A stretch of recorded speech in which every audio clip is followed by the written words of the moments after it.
Usia 15 tahun bermimpi jadi tukang parkir. Yes. Jual-jual gorengan, jual es mambo. Yes. Berarti background perekonomian bukan orang kaya. Saya bukan orang kaya. Ibu bapak saya guru, dosen bapak saya. Ibu saya guru. Tapi ya belakangan saya melihat gini, uang jajan saya kan terbatas. Iya. Sebagai anak sekolah kepengen jajan kan banyak gitu. Ada yang beli permen karet, ada yang beli es waktu itu, es lilin tuh kan. Terus kita jajan mungkin seminggu kumpulin duit jajan baru bisa beli es lilin atau permen karet. Gimana cara menyiasatinya? Teman-teman dia bilang, ibu saya ada dagangan es mambo sama itu. Mau nggak kamu bantu dagang? Mau, saya bilang, bawa bantu. Saya kalau pulang sekolah jam 12 langsung makan di rumah jam 1 saya udah jalan tuh bawa termos sama bawa asongan. Asongan itu papan sepotong di sini di kotak. Itu kacang goreng dimasukin, kacang tanah digoreng, dimasukin di plastik satu-satu.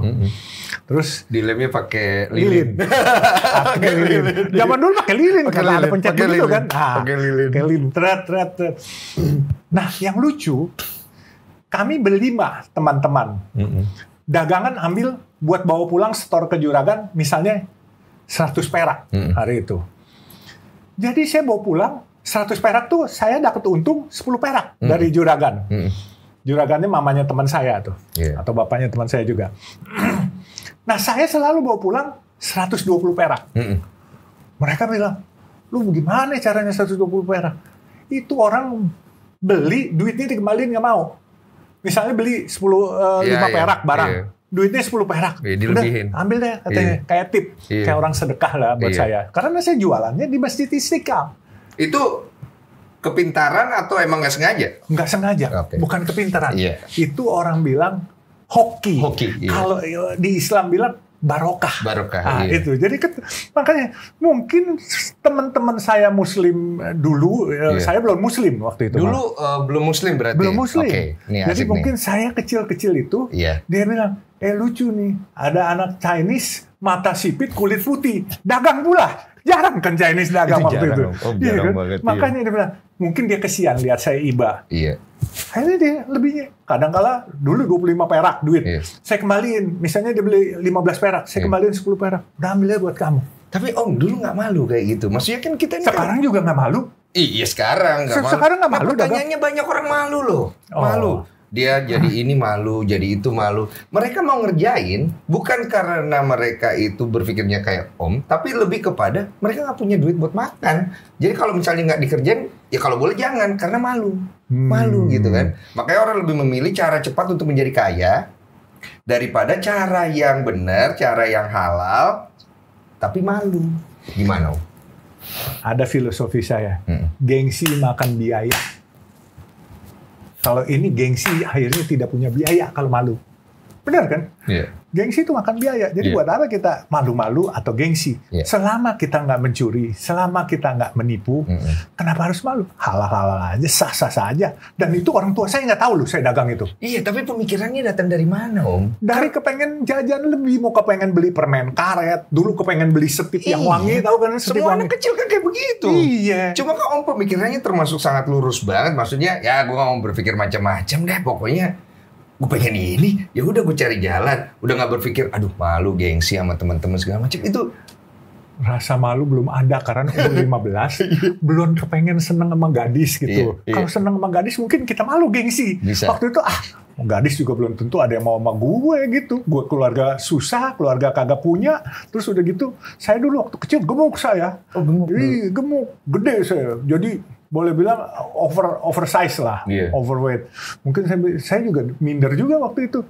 Minder apa sih dulu? Kalau kita lihat Om sekarang ya, pasti kita ngelihat, aduh enak banget tuh jadi bapak nih, Bapak Yusuf Hamka nih, ya kan? Semuanya enak. Tapi orang pasti nggak tahu kalau Pak Yusuf Hamka dulu pas mudanya pasti punya hal-hal yang, aduh gue minder nih, aduh gimana nih? Apa aja sih Om dulu? Itu sampai saya saking mindernya ya. Saya ada naksir dulu, teman sekolah. Oh berarti dulu. Cewek dia? Cewek ya.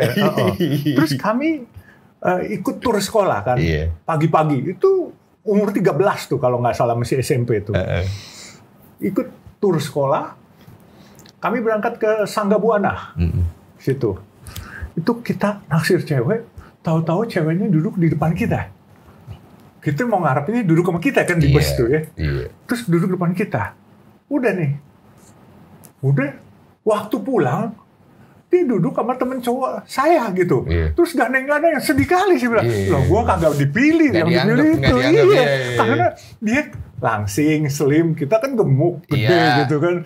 Saya bilang, emang saya nggak boleh punya pacar muda-muda kali. Ya udah saya pikir, ngapain sih? Ya mimpinya ya, kepengen jadi orang kaya. Mimpi waktu kecil. Itu berasal dari... Karena kekecewaan, saya terus berpikir, kayaknya mungkin gue nggak boleh punya cewek dulu kali. Gue harus jadi orang kaya dulu kali. Sebab kan dulu kalau bilang, lu kalau banyak duit, apa juga lu bisa beli. Betul. Termasuk pacar yang cantik atau apa Cewek kan gitu. Cewek yang datang kan gitu. Ya saya hoki juga sih. Dapat istri, selain cantik, baik, sederhana, dan hemat. Nah itu sebenarnya juga nggak milih. Jangan ke situ dulu kita. Jangan ke situ dulu. Ini kan udah jelas nih. Berarti dari banyaknya kekecewaan Om berasalkan dari backgroundnya, ya kan? Tapi Om mengambil jalan, saya nggak boleh malu. Kalau mau maju nggak boleh malu. Betul. Makan tuh gengsi perlu banyak biaya, iya kan? Ya. Ini udah bagus nih Om. Berarti kan dari situ Om melakukan sesuatu untuk merubah kehidupan Om sendiri pastinya dari background awal. Betul. Apa tindakan yang Om akhirnya lakukan saat itu? Gini. Dulu itu saya di daerah Pasar Baru itu kan dekat Gang Kelenci. Iya, tahu tuh. Dekat Siliwangi. Iya. Itu mainnya di Siliwangi, Pasar Baru, Gang Kelenci. Jadi kita ya hari-hari bergaul dengan teman-teman mereka. Dan bahkan ada satu orang Ambon dari Siliwangi itu menjadi pelatih tinju saya. Oke. Jadi dulu mula-mula kepengen jadi petinju, pemain taekwondo apa. Saya latihan semuanya. Wah, jadi orang kaya nanti bisa jadi ini tukang pukul hebat kali atau apa. Terus saya rasa kok nggak pas nih tukang pukul. Terus mimpinya ntar kalau bisa silat, bisa apa semua, bela diri bisa jadi pemain film kali. Duitnya bisa gede katanya. Ya, tapi Tuhan kagak kasih juga. Nggak dikasih. Gitu. Dulu berarti banyak kegagalan ya? Banyak kegagalan. Saya dulu tinju amatir. Saya pernah bertanding di Monas dulu, masih zaman Kim Agogo. Iya, tanding. Cuman saya bilang, setelah tanding pulang, seri, draw, bonyok muka. Waduh, terus udah bonyok, sakitnya bisa 2 minggu. Kadang kala rusuk sakit. Aduh, saya bilang, ini bukan bidang saya nih. Tuhan nggak kasih juga. Akhirnya saya ke toko buku di Pasar Baru. Toko buku Tropen. Yang saya cari, saya juga bingung. Selain buku komik, biasa saya cari kalau pagi. Kalau sore pulang sekolah, saya cari buku bagaimana jadi orang sukses. Ya, buku jadi orang kaya, belajarnya bagaimana. Dan kami nggak bisa beli. Kita duduk di lantai, kita baca buku. Ada yang udah dibuka. Biasanya udah dibuka. Iya, plastiknya udah dibuka. Kita duduk. Nama toko bukunya toko buku Tropen. Iya. Kan, saya tahu kan? Biasanya kita duduk di bawah. Duduk di bawah. Belum ada Gramedia, belum. Jadi saya baca. Terus saya bilang, bagaimana sih cara orang sukses? Nah, satu hari saya mau berangkat ke Kalimantan. Kalimantan Tengah. Ini udah umur berapa nih? 17. Oke. 17. Wah, itu daerah sepi. Itu daerah, memang keluarga saya di sana. Tapi sepi banget di situ pasti. Saya beli 5-6 buku. Bagaimana jadi orang sukses, bagaimana jadi orang kaya, itu buku-buku. Saya pikir buku-buku ini hoax lah tadinya. Ini bohong kali. Tapi rupanya buku-buku itu bukan ngajarin kita terus bisa mencapai satu kekayaan langsung. Tidak. Tetapi sistematika berpikir kita, tahapannya itu ada di situ. Ada rangkanya. Yes. Gitu. Sehingga di sana buku-buku itu diajarkan. Jadi orang kalau janji harus on time. Kalau ngutang, kalau nggak bisa bayar, jangan menghilang. Datangi orangnya. Apa barang yang ada, yang konsumtif yang kita punya, yang kita sayang, jual, bayar utang orang. Tanggung jawab itu. Nah, makanya. Jadi di situ kita diatur tata kramanya. Terus kalau bisnis itu nggak boleh culas. Attitude. Yes. Terus dalam pertemanan yang paling mahal, yang harus dipegang, loyalitas. Iya, itu. Jadi itu kuncinya. Jadi buku itu membuat itu semacam peta. Iya, kerangka berpikir Betul, kita. kerangka berpikir. Iya. Nah, kalau kita mengacu ke situ dari sebuah kerangka berpikir atau sebuah peta yang kita dapat dari buku, bisa nggak kita kaya kalau misalnya dari diri kita sendiri, Om, berdasarkan pengalaman Om sendiri, tidak ada keinginan kuat, tidak ada kegigihan, tidak ada ketekunan.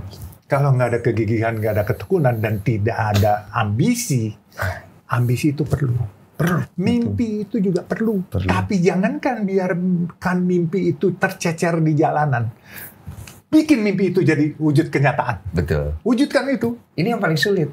Nah, makanya saya bilang, satu, selain kita belajar pintar, kedua, ridho. Ridho orang tua. Makanya kita nggak boleh kualat sama ibu bapak kita. Itu selalu saya pesankan. Ridho orang tua, doanya orang tua.